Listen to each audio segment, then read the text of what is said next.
नमस्कार, आप देख रहे हैं एएनबी न्यूज और मैं हूं आपके साथ पवन पांडे। स्वागत है आपका 10 बजे के खास कार्यक्रम में। जैसे जैसे 2022 के विधानसभा चुनाव को लेकर यूपी में सियासी गर्मी बढ़ती चली जा रही है, वैसे वैसे अब समाज के सामने कई प्रश्न भी खड़े होते चले जा रहे हैं।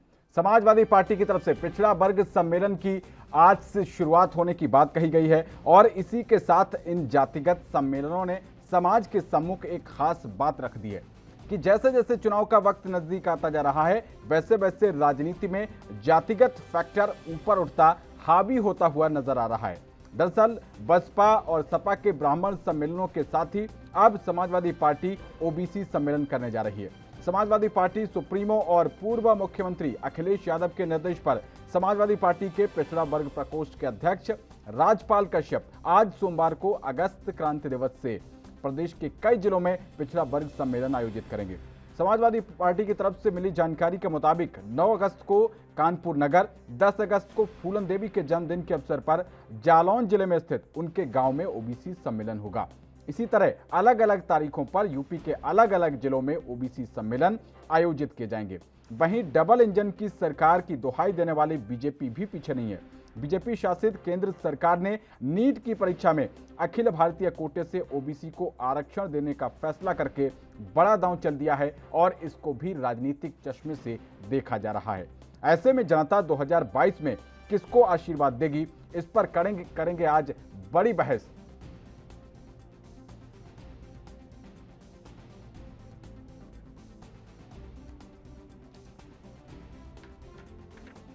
तो 2022 में जनता कौन सी पार्टी को आशीर्वाद देने जा रही है, इसको लेकर आज हम बड़ी बहस करेंगे। लेकिन जिस तरीके से समाज के सामने एक नई चुनौती आ गई है कि अब जातिगत मुद्दे हैं वो हावी होते नजर आ रहे हैं और विकास की बात कहीं पीछे छूटती हुई नजर आ रही है। इसमें सारी ही पार्टियां, कोई भी एक दूसरे से पीछे नहीं है। अगर बात मौजूदा सत्ताधारी पार्टी करें तो उसकी तरफ से वो डबल इंजन सरकार की बार बार दुहाई देती है और उसकी तरफ से अभी जो मंत्रिमंडल विस्तार केंद्र की मोदी सरकार का हुआ, उसमें यूपी से 7 मंत्री बनाए गए, जिनमें से 3 ओबीसी कोटे से थे। उसके बाद नीट में जो तमाम बड़ी राज्यों से मांग की जा रही थी और कई विद्यार्थियों की मांग थी, तो नीट में ओबीसी समाज के लिए 27% आरक्षण की भी व्यवस्था कर दी गई। तो इन सारे मुद्दों को जो राजनीतिक पंडित हैं वो 2022 के विधानसभा चुनाव से देखकर चल रहे हैं और देखना भी चाहिए, क्योंकि यूपी की राजनीति खास तौर पर जातियों पर ही टिकी रही है। अब ऐसे में एक बार जब ब्राह्मण सम्मेलन हुआ, उसके बाद तमाम आरोप प्रत्यारोप का दौर शुरू हुआ कि हम ब्राह्मण के खास हैं, हम ब्राह्मण के खास हैं। अब एक बार फिर से एक नई राजनीति शुरू हुई है, ओबीसी सम्मेलनों की शुरुआत की जा रही है। तो जहां बीजेपी है वो ओबीसी जातियों में से गैर यादव के अलावा जितनी भी ओबीसी जातियां हैं उनको लेकर करीब ये 40-45 जातियां हैं। इनमें कुर्मी, मौर्य, कुशवाहा ये प्रमुख जातियां हैं। इनको लेकर अब बीजेपी रणनीति बना रही है और इन जातियों के सहारे अपने जो उन्होंने रोड मैप बनाया है उसको धार देने की कोशिश में जुटी हुई है।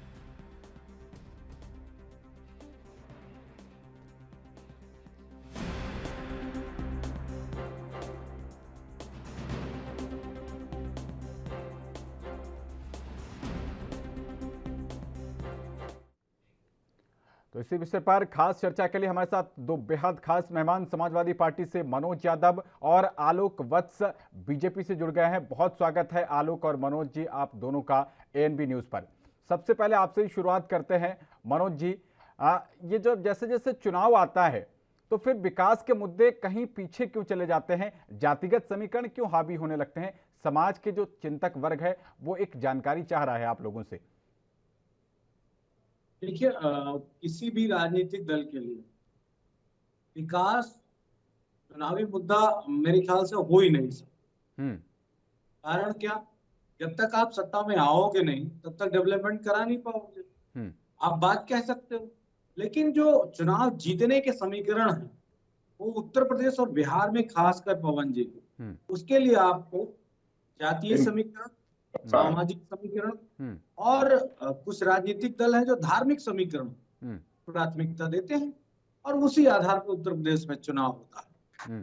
2017 में समाजवादी पार्टी ने इन सारी चीजों को धता बताते हुए डेवलपमेंट के नाम पे चुनाव लड़ने का पूरा प्रयास, ने ना अगड़ों की बात की, ना पिछड़ों की बात की, ना दलितों की बात की, और ना ही किसी ऐसे मुद्दे को उठाया जो कि सामाजिक मुद्दा हो। हमने सिर्फ एक बात कही, हमारे राष्ट्रीय अध्यक्ष मुख्यमंत्री उस वक्त के, उन्होंने कहा कि हमने काम किया, जनता के लिए काम किया और सारी योजनाएं गिनाई, और वो योजनाएं जो भारतवर्ष में शायद ही किसी स्टेट ने बनाई, चाहे वो शानदार एक्सप्रेस वे हो, चाहे यूपी 100 जैसी व्यवस्था हो जो अमेरिका के पास है और भारत में सिर्फ उत्तर प्रदेश के पास हो। तो अलग बात कि आज उसको नगण्य कर दिया। चाहे वो हमारी 108 और 102 एम्बुलेंस हो जो शानदार तरीके से चल रही थी, उसको मैंने कम से कम 10 बार टेस्ट किया, 10 बार मैंने आजमाया, और वो जो टाइमिंग थी उस टाइमिंग से वो एम्बुलेंस वहां पहुंचती थी।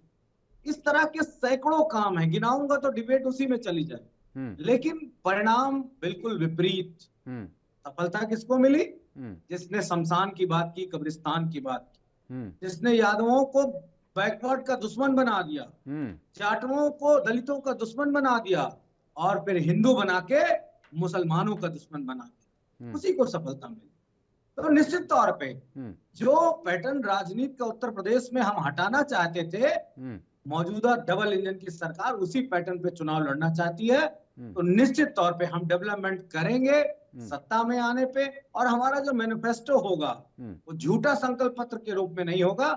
जो हमारा मैनिफेस्टो होगा वो हम उसको 100% लागू करेंगे। चलिए, अगर ये बात हमारी झूठी लगे तो हमारा 2012 का संकल्प पत्र जो, सॉरी माफ कीजिएगा, मैनिफेस्टो जो है हमारा, उसको आप देख सकते हैं। ठीक है, अगर हमने ना पूरा किया हो तो बताओ। और तो और जो नहीं काम लिखा था वो भी काम पूरे कर दिए। किसी एक्सप्रेसवे की बात नहीं की थी हमने संकल्प पत्र, 2-2 एक्सप्रेसवे हमने काम कर दिया। इस तरह बहुत सारी चीजें हैं, उस आधार पे ही काम पवन जी होगा जिस आधार पे जनता और मौजूदा सरकार चाहती। चलिए ठीक है। आलोक वत्सी, आवाज मिल पा रही है आपको? हाँ, मिल रही है। हाँ, आलोक वत्स जी, समाजवादी पार्टी कह रही है कि जातिगत मुद्दे आपकी वजह से उसको लाने पड़ रहे हैं, वो तो विकास कार्यों पर ही फोकस कर रहे थे, लेकिन आपने जिस तरीके से चुनाव में शमशान कब्रिस्तान वो जिक्र कर रहे हैं, इन सब का जिक्र करके चुनाव को धार्मिक रंग दे दिया, अब उनको भी आपकी राह पर चलना पड़ रहा है। मनोज जी, देश में कुछ पार्टियां हैं जो सिर्फ और सिर्फ जातिगत समीकरण की पार्टियां हैं। बिहार में आरजेडी, राष्ट्रीय जनता दल जी, और यूपी में समाजवादी पार्टी, इन दोनों का बेस सिर्फ जातिगत समीकरण पर ही टिका हुआ है। इसके अलावा इनके पास कुछ नहीं। आप अगर इन्होंने अभी कहा कि 2012 में हमने इतना विकास कार्य किया, तो लोकतंत्र में जनता ने इनको क्यों नकार दिया? नकारा भी ऐसा वैसा नहीं, प्रचंड बहुमत से योगी जी की सरकार को यूपी की जनता ने लाई, और 2022 में ये प्रचंड और तूफान की गति पकड़ेगा। हमारे पास विकास के मुद्दे है नहीं, हमने उस पर कार्य किया है। 30 मेडिकल कॉलेज, उसके बाद 16 all India Institute of medical science की तर्ज पे। ये मुसलमानों की बात करते हैं, मुसलमान बहनों को हमने जिस चीज से निजात दिलाई, जो सैकड़ों हजारों वर्ष पुरानी रूढ़िवादी तलाक का मामला था, उसके बाद वर्षों से देश की जनता के दिलों में राम मंदिर के निर्माण की बात थी, जो सुप्रीम कोर्ट के आदेश के बाद हमने भव्य तरीके से वहां निर्माण कराया जा रहा है। कोरोना काल में यूपी देश का सर्वश्रेष्ठ राज्य घोषित किया है कोरोना महामारी से निपटने में। उसके बाद जिस तरीके का गुंडा और माफिया राज सपा के समय देखने को मिलता था, सपा राज आने के साथ ही स्कॉर्पियो, फॉर्च्यूनर, बड़ी बड़ी गाड़ियों पे समाजवादी का साइकिल का झंडा लगाकर और बगल में नलकटुआ या लाइसेंसी रिवॉल्वर लेके जो गुंडागर्दी चौक चौराहों पर होती थी, आज प्रदेश इससे पूरी तरीके से मुक्त है। ठीक है आलोक वत्स जी, 200 पहले राउंड में 200 एकड़ आमतौर से पर मैं टोका टाकी नहीं करता, आपकी पूरी बात को तल्लीनता के साथ आपने रखा। 200 एकड़ से ज्यादा जमीन हमने ठीक, भू माफियाओं से मुक्त कराया है। ठीक है, ठीक है, आपने बिल्कुल बिना किसी टोका टाकी के अपनी बात रखी। लेकिन आपसे सवाल तो ये होंगे, आप बोल रहे हैं कि जातिवादी पार्टियां दूसरी हैं, लेकिन जब आप एक खास वर्ग के ये लोग जब ब्राह्मण सम्मेलन की बात कर रहे थे तो आपने 8 ब्राह्मण जो है वो मंत्री बना रखे हैं अपने यहाँ राज्य कैबिनेट में।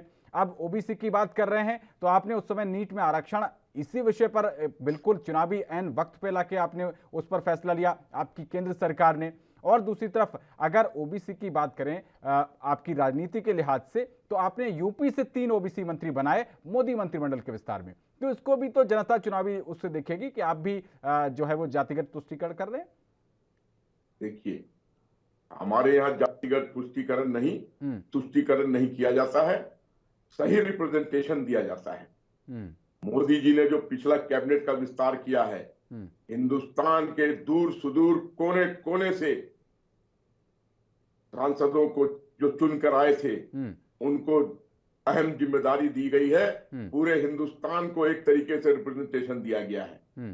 कभी लद्दाख को नहीं मिला था, कभी छोटे छोटे जगहों को नहीं मिला था, और उसी क्रम में यूपी से भी अगर हमने लोगों को मंत्रिमंडल में शामिल किया है तो एक बड़ा स्वरूप दिया है भारत को और उसके विकास के लिए तत्पर लोगों को कि आइए आगे और पूरे भारत का एक विकास कीजिए। विकास का जो दर है मोदी जी के रेजिम में वो आज तक 70 साल में नहीं हुआ।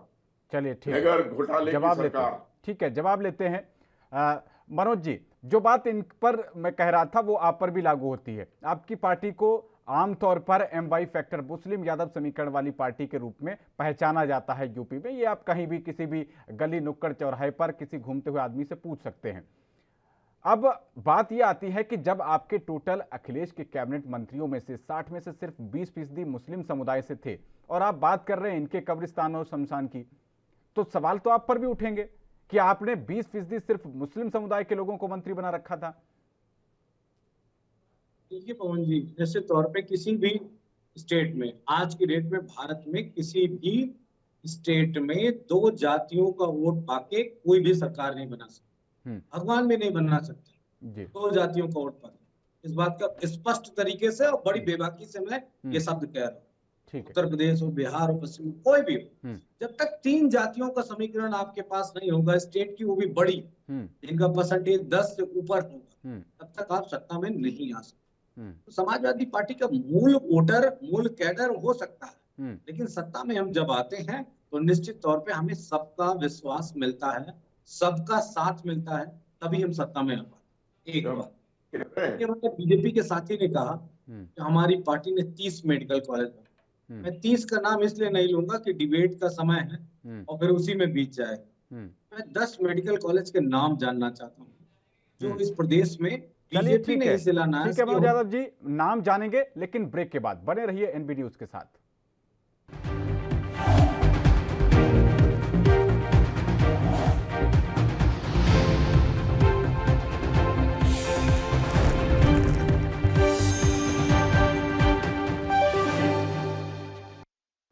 तो ब्रेक के बाद आपका स्वागत है। आज हम चर्चा कर रहे हैं कि यूपी की राजनीति में एक बार फिर से जातिगत फैक्टर हावी होता हुआ दिखाई दे रहा है। तमाम पार्टियां जो हैं वो जातिगत सम्मेलन कर रही हैं। ब्राह्मण सम्मेलन के बाद अब शुरुआत हो रही है ओबीसी सम्मेलनों की। चलिए, तो आलोक वत्स जी ये पूछ रहे थे कि आपने 30 नाम बताए, ऐसे 10 नाम आप गिना दीजिए, क्या जवाब देंगे इनको? अगर ये मेरा इंटरव्यू लेकर नंबर देना चाहते हैं तो नाम ले लें। गोरखपुर में All India Institute of Medical Sciences, Raebareli में All India Institute of Medical Sciences, autonomous state medical college Basti. Manoj ji मुस्कुरा रहे हैं, आते हैं आपके पास। Autonomous state college Saharanpur, Budaun, Jalaun, उसके बाद बांदा, कितने नाम गिनाऊं? ये क्या इसी में जाया करना चाहते हैं कि मैं नाम गिनाता जाऊं और समय बीत जाए? ठीक है, ठीक है। इन जगहों पे मेडिकल कॉलेज है या नहीं, या उसकी शुरुआत हुई है या नहीं हुई है, ये इस बात को रिफ्यूट करें पहले। ये तो ऐसे कर रहे हैं जैसे ये शिक्षक है, ये शिक्षक है और मैं परीक्षार्थी हूँ कि हाँ जी आप मुझे नाम गिना दो, नंबर दे दूंगा तुमको। ठीक है, सॉरी ठीक है मनोज जी, क्या कहेंगे? आप मुस्कुरा बड़ी रहे थे। माफी के साथ। नहीं, मैं हंस भी रहा हूँ, मुस्कुरा भी रहा हूँ और मैं माफी भी मांग रहा हूँ, बस इसलिए कि मैं बिल्कुल शिक्षक नहीं हूँ, लेकिन आपको जागृत करने और सवाल पूछने का संवैधानिक अधिकार रखने वाला विपक्ष हूँ। तो शायद आपकी बुद्धिमत्ता में ये क्वेश्चन जरूर होगा कि विपक्ष हमसे सवाल पूछ सकता है और जवाबदेही जनता आपकी तय किए, आपको जवाब देना। ठीक है, बिल्कुल आप बताइए, गोरखपुर के जिस एम्स की बात कर रहे हैं आप, उसकी जमीन किसने दी? समाजवादी सरकार। रायबरेली के एम्स की बात कर रहे हैं, उसकी जमीन किसने दी? समाजवादियों ने दी। योजना किसकी है? सेंट्रल गवर्नमेंट की, इसको भी आप बता दीजिए। बदायूं का मेडिकल कॉलेज किसने बनवाया? समाजवादियों ने। जालौन का मेडिकल कॉलेज किसने बनाया? समाजवादियों ने। लेकिन फिरोजाबाद का मेडिकल कॉलेज ये भी किसने तो बनाया? कहा जाएगा कि जिस यमुना एक्सप्रेसवे की बार बार आप बात कर रहे थे, वो भी तो फिर आप बहन जी के कार्यकाल में हुआ था। गलत गलत गलत गलत पवन जी, समाजवादी सच्चे होते हैं। हाँ, दिल्ली से लेके, नोएडा से लेके आगरा तक का यमुना एक्सप्रेसवे का उद्घाटन हमने जरूर किया, लेकिन उसको हमने नहीं बनवाया, वो हमसे पूर्व की सरकार बहुजन समाज पार्टी और मायावती जी की देन है। लखनऊ, आगरा से लेके लखनऊ तक एक्सप्रेसवे, जिसका शिलान्यास से लेके उद्घाटन तक समाजवादियों ने किया, वो समाजवादी ने पार्टी बनाया।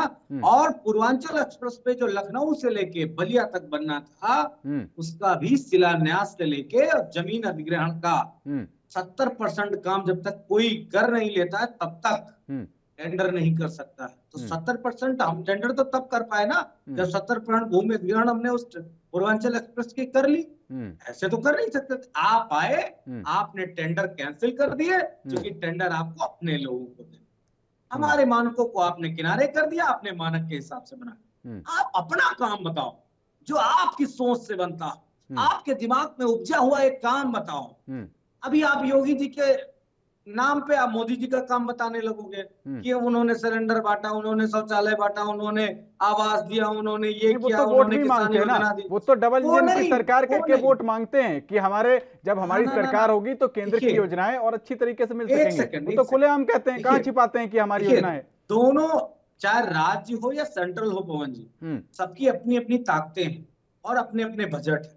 समाजवादी पार्टी ये सवाल पूछती है कि डबल इंजन की सरकार है, निश्चित तौर पे, लेकिन जो उत्तर प्रदेश के बजट से उत्तर प्रदेश में काम हुआ वो कहाँ?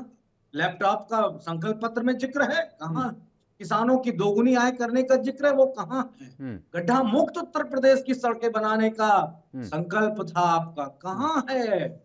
हम चाहते हैं कि गड्ढा मुक्त हो, जनता को लाभ मिले उसका, लेकिन वो कहाँ है? आपने कहा था दलितों के बच्चों को हम अंबेडकर के नाम से बड़ी वो क्या बोलते हैं, वजीफे की एक हम वो करेंगे शुरुआत बच्चों की।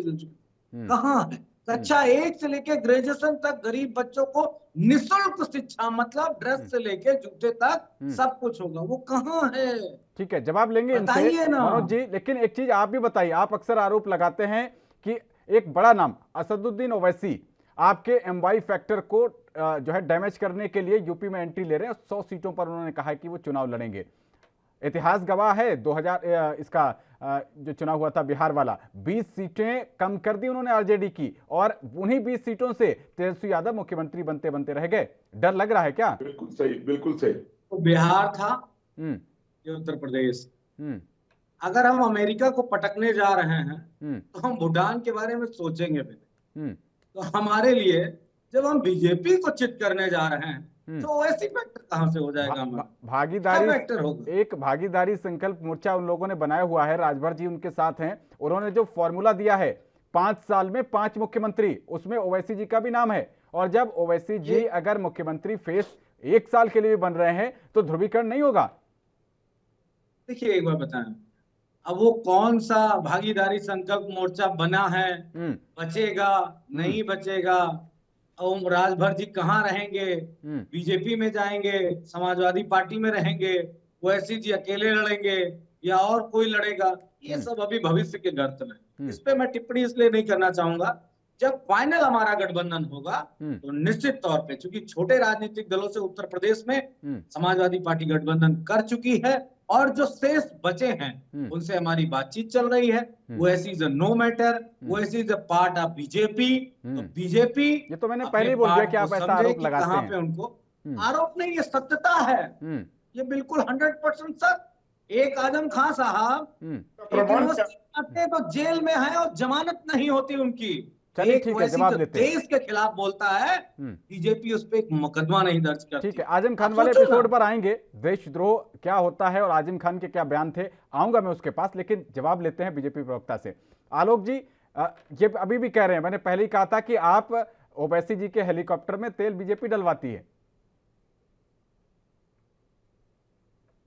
जी, ऐसा आरोप लगाना लाजमी है।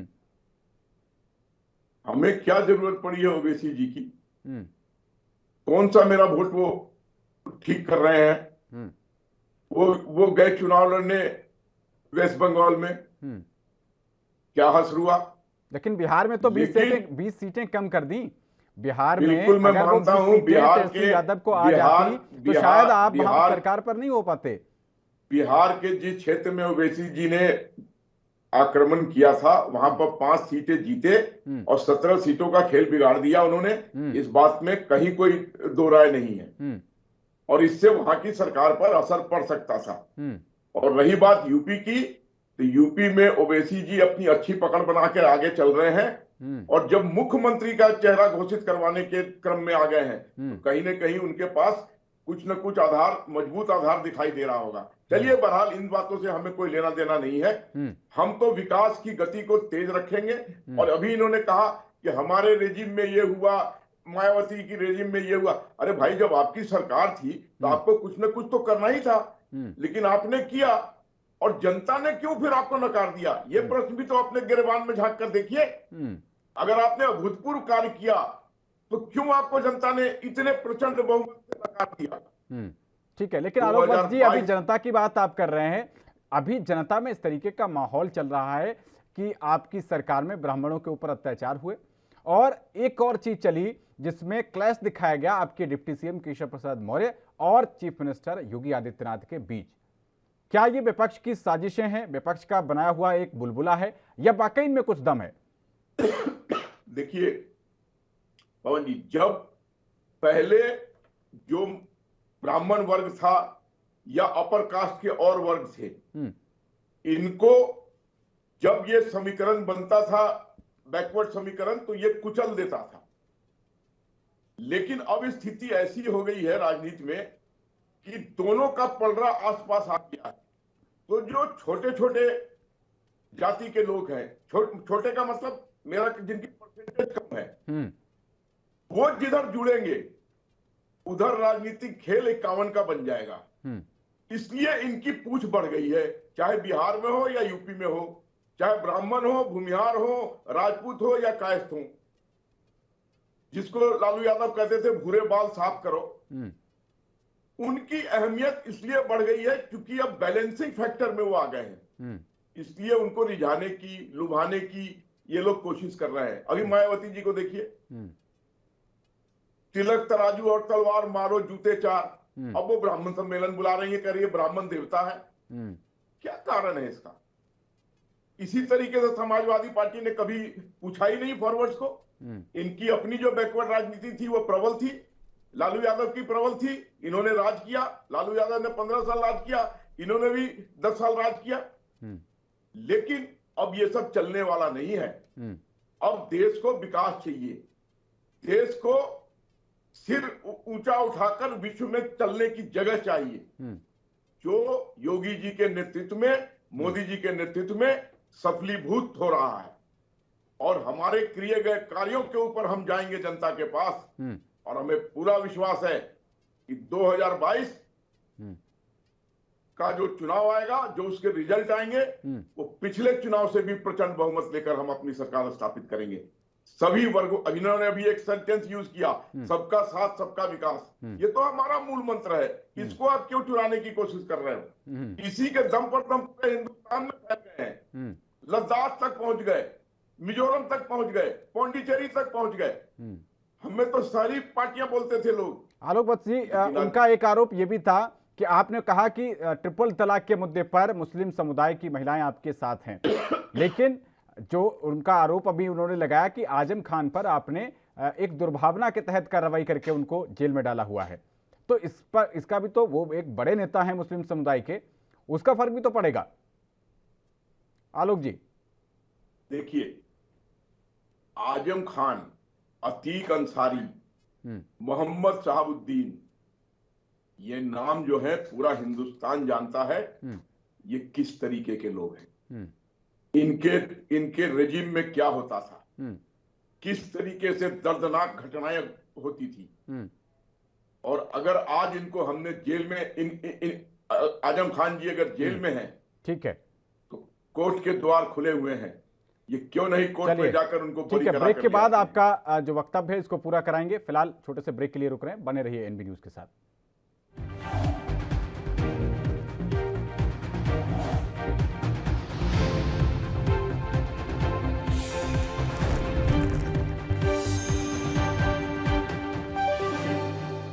तो ब्रेक के बाद आपका स्वागत है। आज हम चर्चा कर रहे हैं, यूपी में एक बार फिर से राजनीतिक उठापटक बहुत तेज हो गई है और जातियों का सहारा लिया जा रहा है। इसी पर चर्चा करने के लिए हमारे साथ बीजेपी और समाजवादी पार्टी से तो बेहद खास मेहमान जुड़े हुए हैं। बीजेपी से आलोक वत्स और समाजवादी पार्टी से मनोज यादव हमारे साथ रूबरू हैं।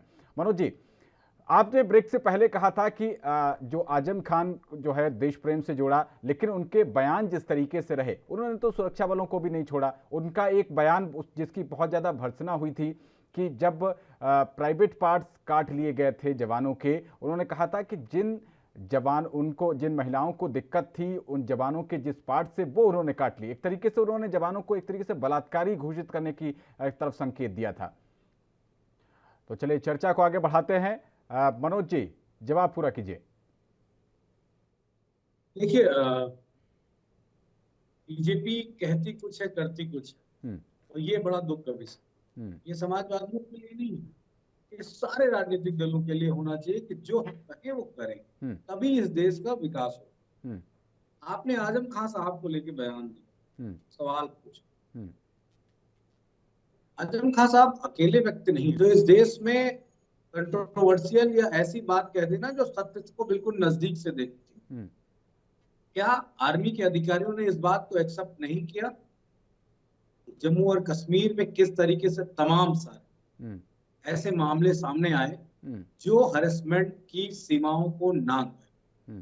क्या आरोप नहीं लगे? क्या लोग सस्पेंड नहीं हुए? ये सारी चीजें बिल्कुल सामने है, लेकिन हम चूंकि राष्ट्र भावना के प्रति या इस तरह की चीजों को फ्रंट में नहीं रखना चाहते, इस पे जरूर कार्रवाइयां होती हैं।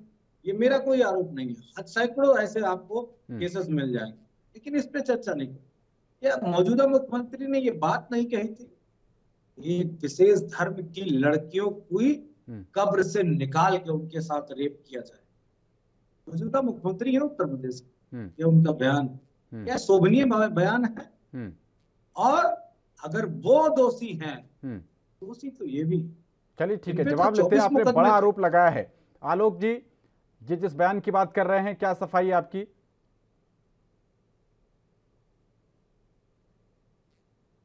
आलोक जी, आवाज मिल पा रही है आपको? हाँ, मिल पा रही है जी।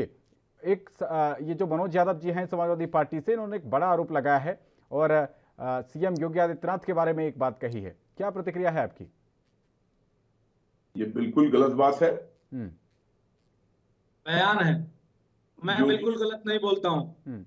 मेरे आदर्श, मेरे शिष्टाचार, मेरे सिद्धांत, मेरे परवरिश इस तरह नहीं हुई कि टिक्की में बैठ कर झूठ बोलूं। मैंने एक्सेप्ट किया। आप मुझे बोलने दे। आपने पवन जी तो आप मुझसे बात पूछे, उस बात को मैंने शपथ करते हुए जवाब दिया। जी जी, मैं बिल्कुल डिनाई नहीं किया कि आजम खान साहब ने वो बात कही कि नहीं कही, किस परिप्रेक्ष्य में कही, मैंने बिल्कुल डिनाई नहीं किया। ऑन रिकॉर्ड है कि कश्मीर से जब ब्राह्मणों को रेप की लड़कियों को रेप किया जा रहा था, पीट पीट कर वहां से भगाया जा रहा था, तो कहां दर्द छलका था मुलायम सिंह जी का या अखिलेश यादव जी का कि वहां जाकर उनको बचाएं और उनको स्थापित रहने दें? कोई नहीं गया। और रही बात आजम खान जी की, बड़े नेता हैं, अपने कौम के बड़े नेता हैं, इसमें कोई शक नहीं है। लेकिन इसमें भी कोई शक नहीं है कि 100 क्रिमिनल केसेस उनके ऊपर लदे हुए हैं। 81 पहले था, 11 बाद में जुड़ा। लगाया किसने?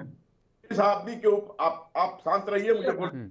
ठीक है मनोज जी, आते हैं आपके पास, बारी में बोलेंगे, अच्छा लगेगा। जिस व्यक्ति के ऊपर पवन जी 100 क्रिमिनल केसेस हों, क्या वो सारे फॉल्स क्रिमिनल केसेस हैं? अगर एक भी केस में वो कन्विक्ट हो गए तो उनका क्या हश्र होगा? Lalu Yadav is debarred from contesting elections. तो इनका हश्र उससे भी बुरा होने वाला है। हिंदुस्तान की जो इंस्टीट्यूशंस है, सुप्रीम कोर्ट और हाई कोर्ट, इस पे भरोसा रखना होगा। अगर इनको लगता है कि इनके ऊपर सारी चीजें गलत ला दी गई हैं, ये क्यों नहीं कोर्ट में जाके लड़ते हैं? क्यों नहीं कोर्ट से उनको बरी करा कर ले आते हैं? आता हूं मनोज जी। आज पूरे प्रदेश में माफिया त्राही त्राही माम कर रहे हैं। वो पुलिस वालों के हाथ पर जोड़ रहे हैं कि हमें जेल के अंदर डाल दो, हम वहीं सुरक्षित महसूस करेंगे। ये आलम एक ही व्यक्ति हिंदुस्तान में पैदा कर सकता था और उसका नाम है आदित्य योगीनाथ। क्या है उनको लेने देने का?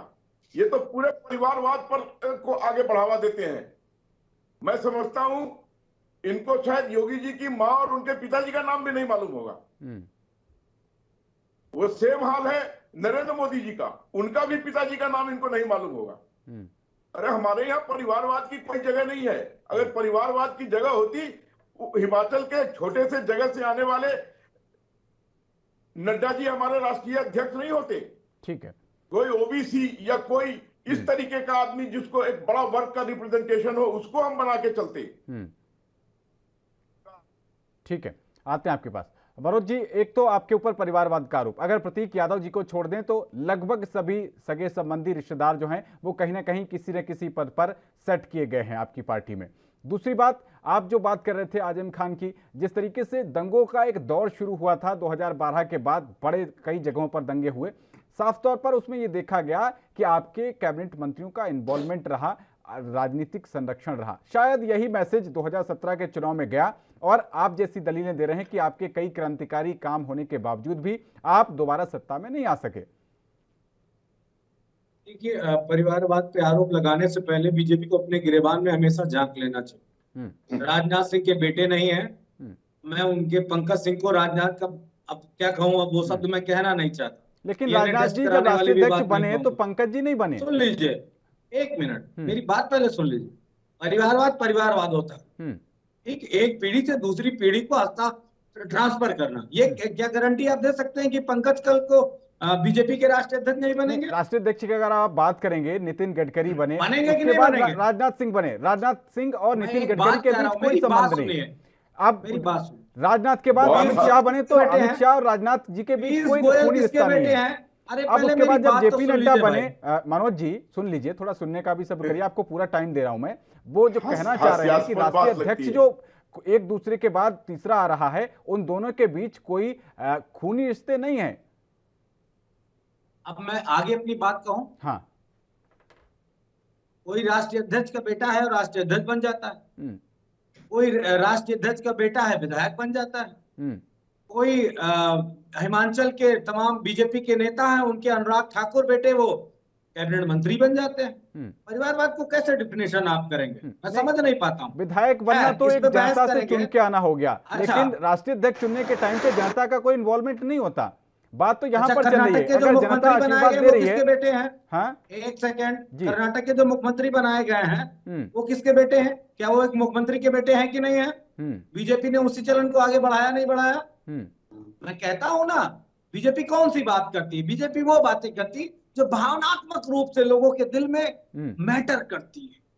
आर्थिक मामलों पे आओ चर्चा करो, डेवलपमेंट पे चर्चा करो। मैं लगातार सवाल पूछता हूँ, आप पिछड़ों की बात की राजनीति करते हो, सबसे ज्यादा वोट आपको ऐतिहासिक रूप से पिछड़ों का सबसे ज्यादा वोट बीजेपी को मिला, तो इनको 312 सीटें मिली और इनके जो संगठन थे साथ में उनको मिला के 325 सीटों से ज्यादा प्राप्त होती है 403 में। इसीलिए अब उनको अपने पाले में करने के लिए अब ओबीसी सम्मेलन कर रहे हैं, इसीलिए कर रहे हैं।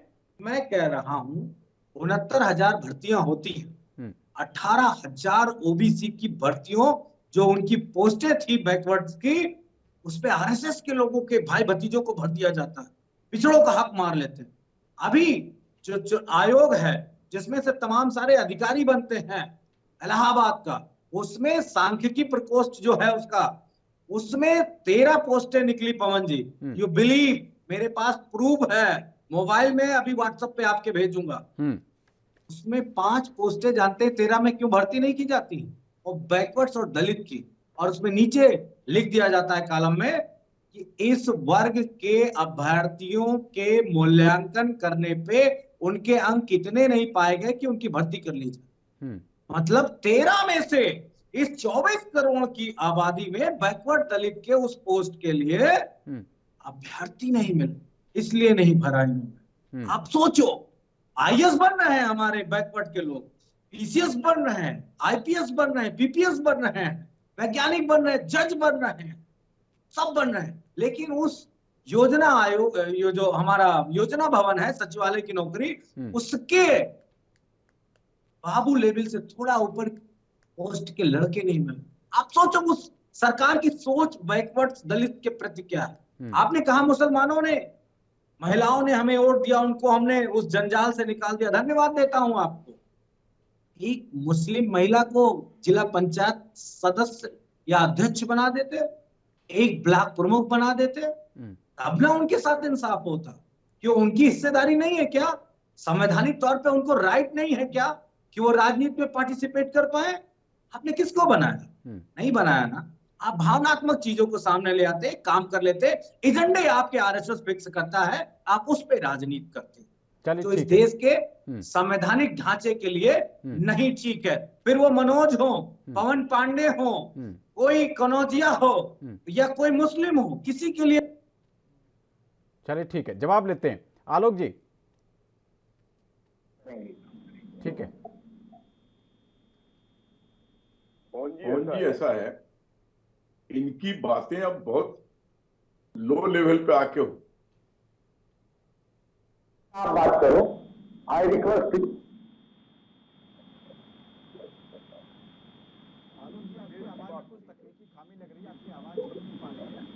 मैं अपनी पीसीआर टीम से रिक्वेस्ट करूंगा आपकी आवाज ऑडियो आपके ठीक किया जाए, उसके बाद आपके पास लौटते हैं। आपके पास आते हैं मनोज जी। जब जातिगत ये जो तुष्टीकरण की बात चल रही है, आपने भी तो लुभाने के लिए, चाहे वो नेताजी मुलायम सिंह जी की बात की जाए तो 2005 में उन्होंने कई ऐसी जातियां थीं जिनको एससी कैटेगरी में शामिल करने के लिए एक जियो निकाल दिया। हालांकि इलाहाबाद हाईकोर्ट ने उसे रद्द कर दिया। लेकिन आगे बढ़ें, जब अखिलेश जी आए तो अखिलेश जी ने भी 22 दिसंबर 2016 को करीब 17 जातियों को ओबीसी से एससी कैटेगरी में भेज दिया, सिर्फ वोट बैंक की पॉलिटिक्स के लिए। क्योंकि राज्य सरकार के पास तो ऐसा कोई अधिकार ही नहीं है कि वो किसी को एससी कोटे में शामिल कर पाए या वहां से निकाल पाए। मनोज जी, कोई जवाब नहीं होगा इसका इनके पास।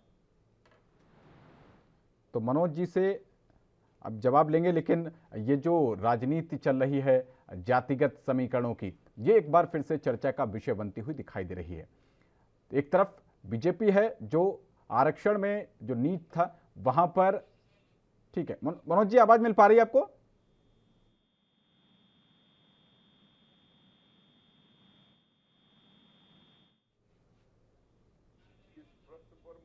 हाँ, तो मनोज जी मैं ये पूछ रहा था कि जो जातिगत अभी जो तुष्टीकरण और जातिगत समीकरण साधे जा रहे हैं, 2005 में मुलायम सिंह जी ने कई जातियों को एससी कोटे में शामिल करने के लिए एक जियो पास किया, इलाहाबाद हाईकोर्ट ने उसको खारिज कर दिया। फिर 2016 में आपके जो अखिलेश भैया हैं, उन्होंने 17 जातियों को ओबीसी कोटे से निकालकर एससी कोटे में डाला, उसको भी इलाहाबाद हाईकोर्ट ने खारिज कर दिया। तो ये भी तो आपसे पूछा जाएगा कि जिस चीज का आपके पास राइट नहीं है, आप सिर्फ वोट बैंक की राजनीति करने के लिए इस तरीके के कदम उठा रहे थे।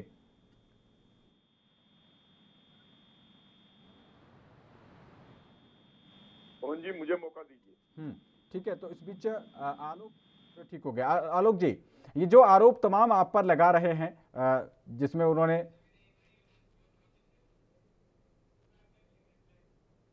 तो यहां पर एक छोटे से ब्रेक के लिए, चर्चा लगातार जारी है, बने रहिए एनबी न्यूज के साथ।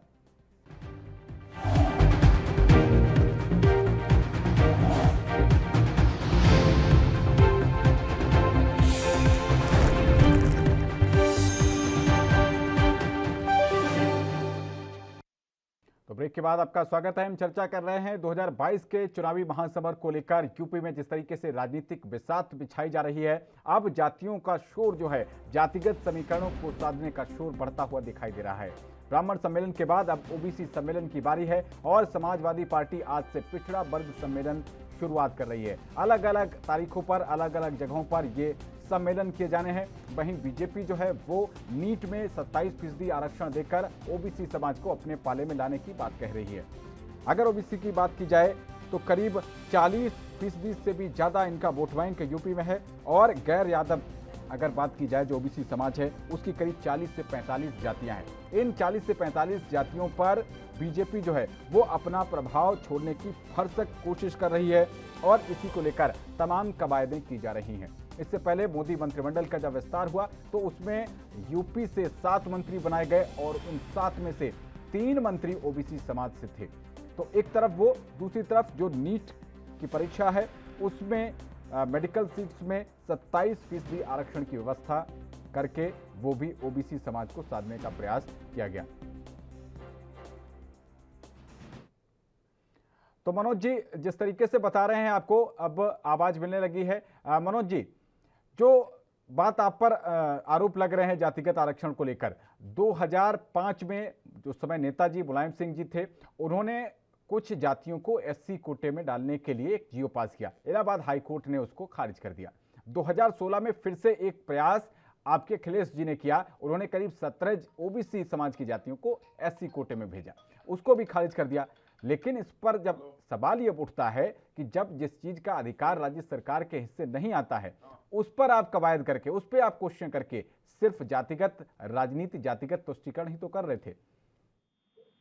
देखिए, देश के प्रधानमंत्री जब कहते हैं लोकसभा के अंदर, अभी इसी सेशन की बात है, कि मैंने जिन दलितों पिछड़ों को मंत्रिमंडल में बनाया है विपक्ष उनका परिचय नहीं कराने देना चाहती है। आज तक किसी देश के प्रधानमंत्री, किसी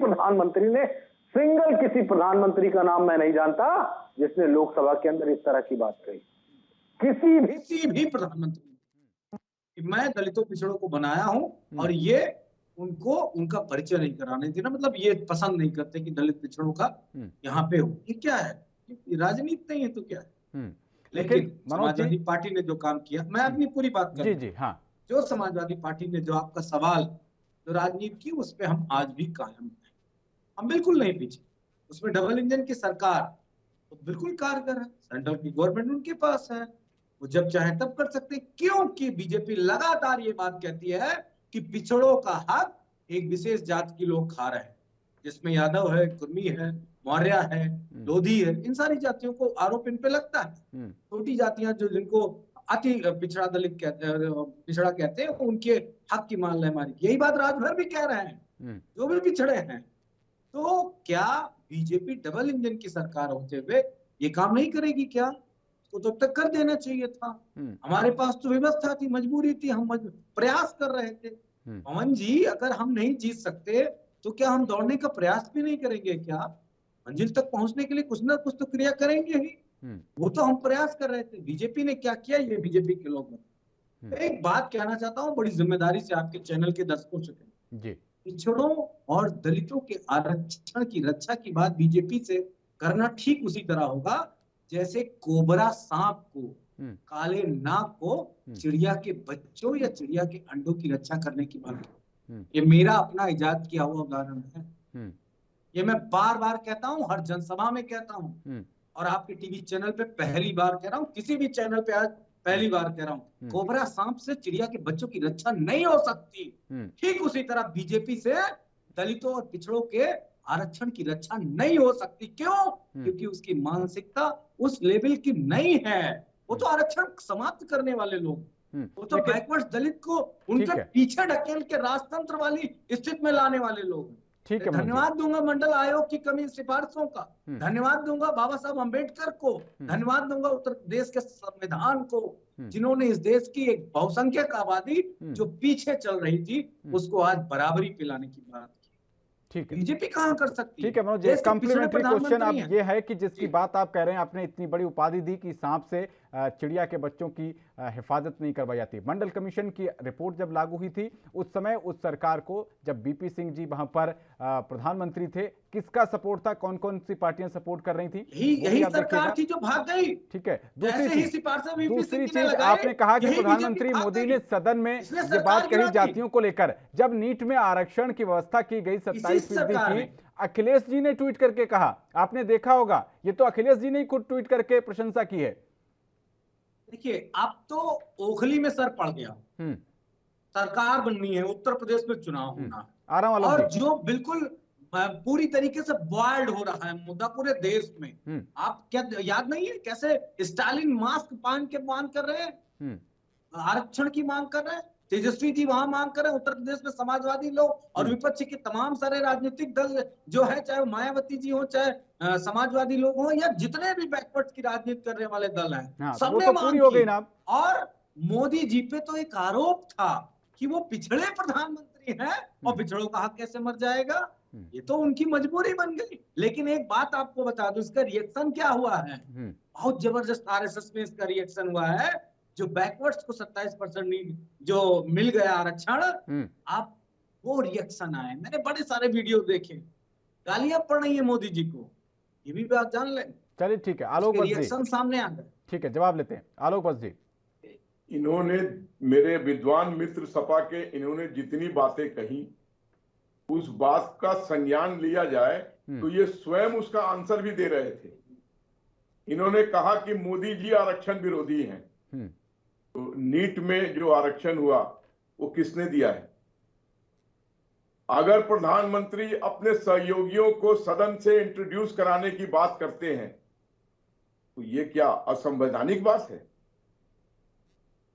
देश को आजादी के बाद प्रधानमंत्री आदरणीय नरेंद्र मोदी जी के नेतृत्व में कितना ओबीसी और शेड्यूल कास्ट को रिप्रेजेंटेशन मिला है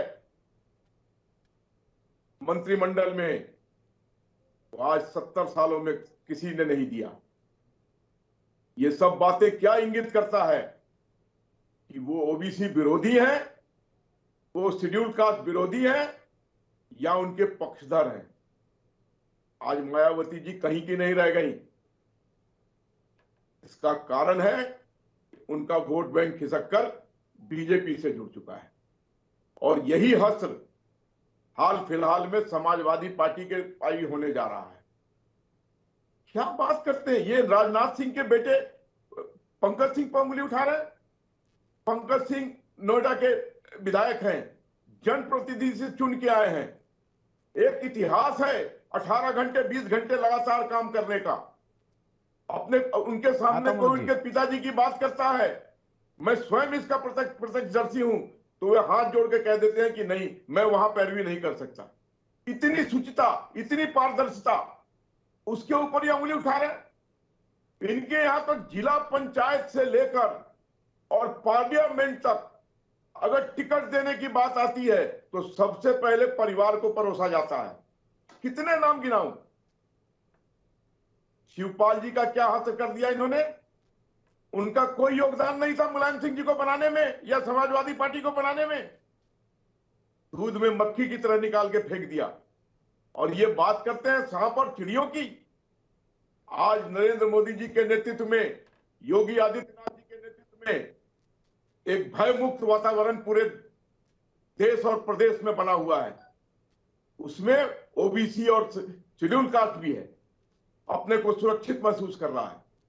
अरे बात कीजिए देश को बढ़ाने की, बात कीजिए सड़कें बनाने की, पुल निर्माण की, एयरपोर्ट्स बनाने की, मेडिकल कॉलेज बनाने की। ठीक है, आप बात कर रहे हैं ओबीसी और शेड्यूल कास्ट में ही उलझे रह रहे हैं, क्योंकि आपकी मानसिकता उतने ऊपर लेवल की जा नहीं सकती है। ठीक है, जवाब लेते हैं। समाजवादी का मतलब है दाढ़ी बढ़ा लो, झोला टांग लो, टूटी चप्पल पहन लो और दिन भर झूठ बोलो।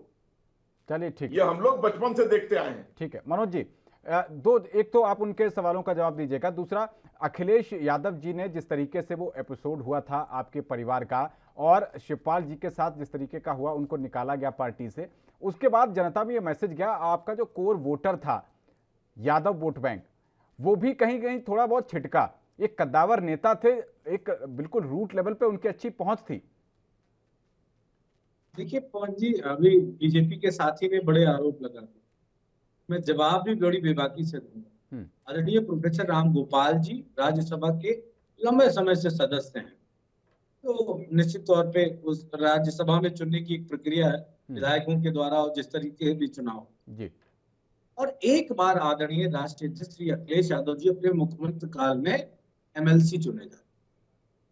दो के बाद तीसरी चीज हमको बता दीजिए आप, जहां पे समाजवादी परिवार ने चुनाव न लड़ा, जनता के बीच में न, अगर जनता के बीच में गए, जब जीत मिली तो जीते, सदन पहुंचे, और जब हार मिली तब विपक्ष में अपना विपक्ष और जनता के बीच में जा रहे से हार।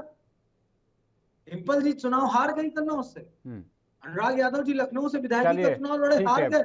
माफी चाहेंगे मनोज जी, समय की कमी है, समय घड़ी अब और इजाजत नहीं दे रही।